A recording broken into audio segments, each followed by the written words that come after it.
सम्पूर्ण देश तथा विदेशमा रहनुहुने आदरणीय दाजुभाइ तथा दिदीबहिनीहरूमा मेरो नमस्कार।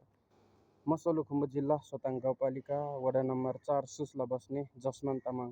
विगत 9 वर्षदेखि त्रिवी शिक्षण अस्पतालमा दुवै मृगौला समस्या भई उपचार गर्दै आएको थियो र अहिले आएर दुवै मृगौला फेल भएको र मृगौला ट्रान्सप्लान्ट गर्नुपर्ने, प्रत्यारोपण गर्नुपर्ने भएको हुँदा आफ्नो आर्थिक अवस्था कमजोर भएको र उपचार गर्न अत्यन्तै कठिन भएको हुँदा सम्पूर्ण देश तथा विदेशमा रहनुहुने मेरा सम्पूर्ण आदरणीय आमा बुवा दाजुभाइ तथा दिदीबहिनीहरू समक्ष सहयोगको अपिल गर्दछु।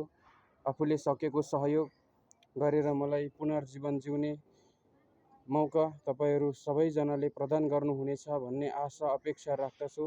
सबैजनाले सहयोग गर्दै यो भिडियो सम्पूर्ण नेपालीहरू मनका धनीहरू समक्ष पुर्याइदिनु हुन म अनुरोध गर्न चाहन्छु।